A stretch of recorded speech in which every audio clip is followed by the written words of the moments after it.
sam srećna.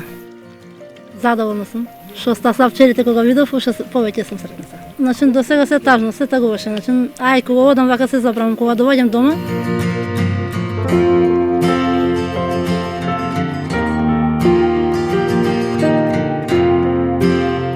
Мајка ми кажуваше дека дедо ми чувал малку, колку за јадење, по 10, по 6, тога така бил.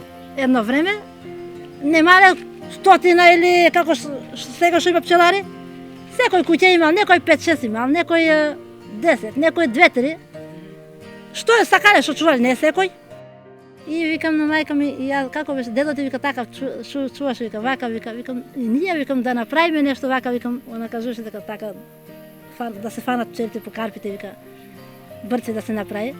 И викам и ние да правиме па да имаме за јадење. Значи, она полека се навикнавме. Прво ми беше многу страх, кога ми нападна цела кошарината, ми изеделе као бумбар станав.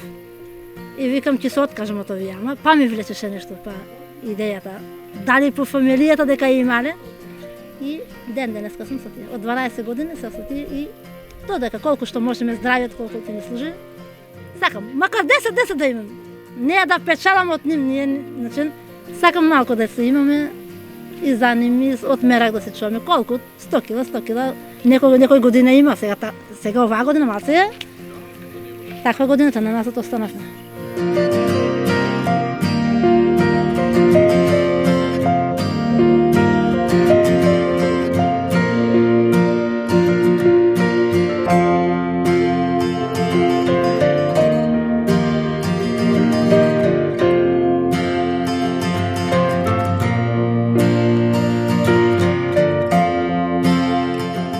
Гледам дека носат свеќе зимат, викам, леле шо убаво работите, така викам за вас да се работите. Јас за мет толку не мислам колку за ним, како у друштво да сум со ним.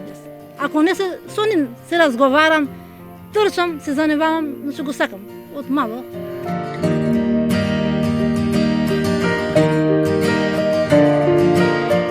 Јас, значи, шо донеселе, на мене уште Господ повеќе нека даде. Прво здравје на пчеларите, а уште голем успех и да знаат сите пчеларите дека повеќе за пчели да оставиме него ли за нас.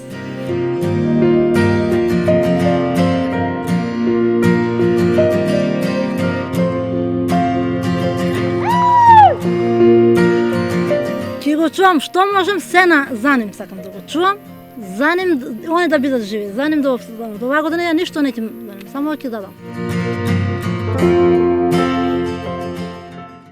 Грешни, не грешни, јас ќе ги вратам, медена земја се ќе ви прости.